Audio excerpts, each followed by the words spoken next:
Hello everyone. Today I'm going to discuss about the servo motors. So as the name suggests, a servo motor. So a servo motor, before we go with this concept, we should know what is a servo system. Servo system is the one in which you will find that the output, the servo system is the one in which we will find the output will be with respect to the mechanical variables, like output will be in terms of the mechanical variables, okay, like position, velocity, or it can be acceleration. So such systems are nothing but it is a automatic control system. So in which the output will be the mechanical function, such as like controlling the position of the shaft or controlling the angular speed of the shaft. So it is controlling the angular speed of the shaft. Okay, so the motors which is being used in such control systems will be driven by the signal, which will be derived based on the errors, informations which has been supplied to the controller. So this motor which is used in such servo system or a servo mechanism is called to be as a servo motor. So we can call it as the servo motors can also be used as a feedback element in any type of the control system, where we are going to control the variables. In terms of what? We are controlling the mechanical variable. So that means we are controlling the angular speed or the position or the velocity or the acceleration. So therefore, whatever the information you are going to give it as a feedback, which will be supplied to the controller, is nothing but a servo system. And under that servo system, the mechanism will be played by a motor which is called as a servo motors. Now let us move on to what are the good requirements of this servo motor. What are the good requirements of a servo motor? Requirements of servo motor. Requirements of a good servo motor.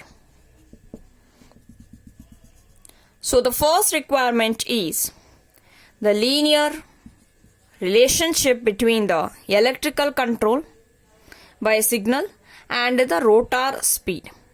Okay, so a linear relationship between the electric control by a signal and the rotor speed, it should be over a wide range. Second thing is the inertia of rotor. It should be as small as possible. So that a servo motor must stop running without any time delay if the control signal to it is removed. Okay, then the next thing is its response should be very fast. So for quickly changing the error signals, it must react with the good response. That is the one thing. And one more thing is that it should be quickly reversible. It should be able to quickly reversible. And one more thing is that it should have a linear torque speed characteristics. Which will be proportional to the applied voltage, applied control signals. Okay, and one more thing is that its operation should be stable. without any oscillations. Without any oscillations or overshoots. So these are the requirements of a good servo motor. So what are the good requirements? It should have a linear relationship between the electrical control by a signal and the rotor speed over a wide range, and the inertia of a rotor should be small as possible, so that servo motor should be able to stop running without any time delay if control signal is been removed, and its response should be fast enough. Okay, so if you're going to change any error signals, it must react with that good response. Okay, and it should be quickly reversible, and its linear torque characteristics, it should have a linear torque characteristics, and the operation should be stable without any oscillations or overshoots. Now let's on, we are going to move with the construction of a servo motor, and we will discuss about the working principle and the characteristic as well as the applications of AC servo motor. Okay, so now the AC construction, when you're going to consider, it's not so very new thing to you. So as you all know that in induction motor, constructional it is of two types. Similarly, in the servo motor, we are going to concentrate onto the same concept, the stator and the rotor. Now let's move on to the construction of a servo motor.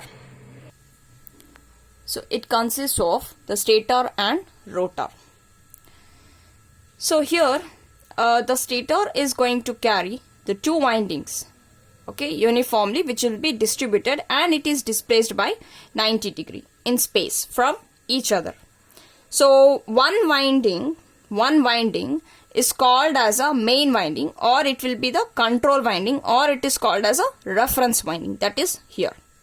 One winding which will be connected across AC supply, that is called as a main winding, or it is called as fixed winding, or it is called as reference winding. So this reference winding will be excited by constant voltage AC supply. This will be always excited by constant voltage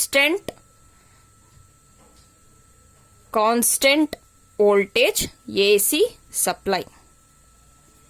Okay, as you can see here. And the other winding is called as control winding. So this is excited by variable control voltage, which is obtained by the servo amplifiers, what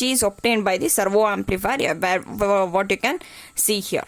Okay, so this is how these two windings are excited with a different supply, and the windings are 90 degree away from each other. Okay, and it is out of phase with respect to the voltage which is applied to the reference winding. So you can see here, that is the control voltage winding will be having a 90 degree out of phase with respect to the voltage which is applied to the reference winding. This is required because this is very much necessary in order to obtain the rotating magnetic field. So we had discussed in the induction motor, that is in order to obtain the rotating magnetic field, this is what we are displacing with the 90 degree.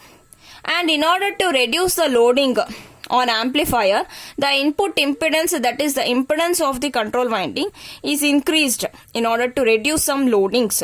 Okay, so what we are going to do is the impedance of the control winding will be increased by making use of a tuning capacitor which will be connected in parallel across the control winding. So this is about the detail about the stator. Similarly, now we'll move on to the rotor. So a rotor consists of the two types. What are the two types which we discussed in the induction motor? It was squirrel cage and phase wound. Phase wound is also called as slip ring. Similarly, here we have the two types of rotor. One type is the squirrel cage rotor, and the second type is drag cup type. So instead of having a slip ring, this is a new name you are going to study today. That is a drag cup type rotor. Drag cup type rotor. And squirrel cage rotor construction, you have already seen it. It will be almost similar what you had studied in the induction motor. Let me draw that. So here you can see that this is of a squirrel cage type of a rotor. It has an aluminium bars. Which is shorted at the two ends, with the help of the end rings. So these are the end rings. Okay. So the overall construction will just looks like a cage. So the aluminium conductors are mainly used in order to keep the weight as a small, and its resistance will be high, in order to keep the speed torque characteristics as linear as possible, right? And here the air gap will be kept very small, okay, which is going to reduce a magnetizing current. Similarly, in the case of the drag cup type of rotor, what is the change here? You will find here it consists of the laminated core, which is provided inner, and it will be surrounded by the drag cup type. So here, to reduce the inertia, a drag cup type of a rotor construction is used. So that we had studied in the beginning of the good requirement of the servo motor. So I had told you, in order to reduce the inertia, we have to make use of this type of a construction. So there are two air gaps in this construction. You can find it here one and here one. Okay, and the drag cup type is made up of a non-magnetic material, like it can be of a copper or aluminium or an alloy. And here the slotted rotor laminations is being replaced by a set of stationary ring shaped laminations. You can see that in this construction. Okay, so now this is about the construction which you had studied now. And now let's move on with its working. So how does it works? So the main operating principle of this AC servo motor, or you can call it as the two-phase servo motor, it will be same as that of a normal three-phase induction motor what we had studied. Okay, here the control voltage applied to the control winding, okay, the control voltage which is applied to the control winding and the voltage which is applied to the reference winding are 90° out of phase. So hence the flux will be produced by the current through the control winding, which is also 90° out of phase with respect to the flux which is produced by the current through the reference winding. So the resultant flux which will be produced by both of them, a resultant vector will be produced. That is nothing but a resultant flux. So a resultant flux in the air gap is hence rotating in nature. So it is called as rotating magnetic field. Then the rotor will be stationary at the start. Okay, it will be stationary at the start. But as the rotating flux which is going to sweep over this rotor, the EMF will get induced in the rotor. So this EMF will circulate the current through the rotor. So the rotor current will produce its own flux which is called as rotor flux. So this flux interacts with the rotating magnetic field, okay, producing a torque on the rotor. And the motor will start rotating. This is what the basic principle of a servo motor, which is almost looks similar to that of the three-phase induction motor. Now let's move on with the torque speed characteristics. So this is a torque speed characteristics. So where we have to make ensure for a servo motor must have a linear torque speed characteristics. Second point thing is the slope of the torque speed characteristic must be negative. Third one is the characteristics must be parallel to one another for various values of the control voltage applied. So let us see that here. This is a first characteristic where the rotor resistance is increased. Rotor resistance is increased and the torque speed characteristics becomes more and more linear. You can see here. So when the R1 is taken, the value, okay. So R1 when you're going to get this output characteristic, right? The speed torque speed characteristic. And when you coming to R2, okay, it is when you're going to increase the value of R2, it is little bit again it is going to improve to become as a linear curve. And next coming to when you're going to increase the value of resistance R3, you can completely get the linear curve with respect to torque speed characteristic as what we need it for servo motor. So this satisfy linear torque speed characteristic. Second thing I told you that the slope of the torque speed characteristic, it must be negative. It must be negative. So let us see that. So here with an effect of x by r ratio, what is going to affect here? So if you are choosing the small value of x by r, it is almost linear. And when you're going to take up a large x by r, you're going to get a increase in the torque. So you can see that it is almost linear. So this is with the effect of increasing the resistance. This is with the effect of increasing the x by r ratio. So we will prefer a small value of x by r for an AC motor. Next coming with that, next point, the characteristics must be parallel to the one another for various values of the control voltage which is applied. So you can see that here, this whatever you will find with the resultant of this, you are going to obtain the resultant voltage, the same thing you are going to obtain it here. Suppose like this is a E21, okay. So E21, you can see here, yes. E21 represents the EMF induced with a secondary, okay, referred to primary. Similarly here also. So almost everywhere you will find, even though you are increasing the value of a resistance, this is a resultant EMF which is produced at the rotor. So it should be almost, it will be linear and it will be parallel to one another with an application of increase of a resistance.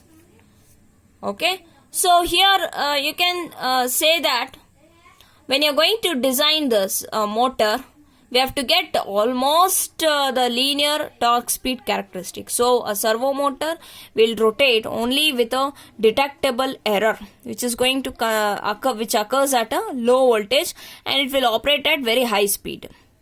So therefore, for a given value of a control voltage, torque speed characteristic is almost linear. That you can see here. These are all the control voltages.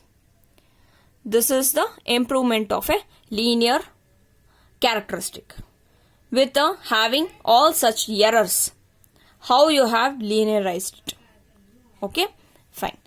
Now let's move on with its application. When you're going to consider its application, so where you are going to use application of this AC servo motor. Okay, so there are certain applications. Let me list out. Servo motor can be used for AC position control system, and the other applications, it can also be used for instrument servos, process controllers, robotics, self-balancing recorders, and also the machine tools. So very in detail, if you want to see that, the servo motor will be used for AC position control system. Let us concentrate onto this diagram. So here you can see it consists of the three blocks. What is that here is, This is a part of a servo motor which is connected as we discussed in its construction. It will be consisting of two windings, that is a control winding and a reference winding, right? And this voltage is supplied with the amplifier. So that is a second block. The third thing is this rotor is directly connected to the load. Now when you're going to change the position, okay, if you want to change the position of the rotor, the load will be varied in such a way that we can say that the position of the rotor is denoted as a theta L. So that will be in order to maintain that theta L to be as a constant. So therefore the driving motor is used. The driving motor used is two-phase AC servo motor. So in order to maintain this position, we have to make use of the servo motor. So here we are going to make use of an additional arrangement where you can see that potentiometer arrangement. So this potentiometer arrangement is going to compare the actual position with the reference position in order to generate the error voltage. So where is that reference position is? You will find that to this control winding, we are going to get the voltage from the AC amplifier. The positive supply will be controlled by this reference voltage input, and the second, the negative, here you can see this voltage is generated again by the same potentiometer device itself, where you can see these two voltages will be compared with each other. That means you will find if there is a difference of the voltage, if there is a difference, that means if you are going to change this theta L, okay, to certain value, if you are going to change this, then immediately it will be detected here and that signal will be provided at this position. So what will be the input will be remain constant. So both the difference between these two voltage is going to produce a error. So the change in the voltage, the change in the difference with the voltage, that is nothing but creating a error signal. So that error voltage will be amplified by an AC amplifier, which is which generates the control voltage, that is EC of T. So the voltage is applied to the control winding of the two-phase AC servo motor. So this controls the torque, and in turn it is going to control the output position of the load.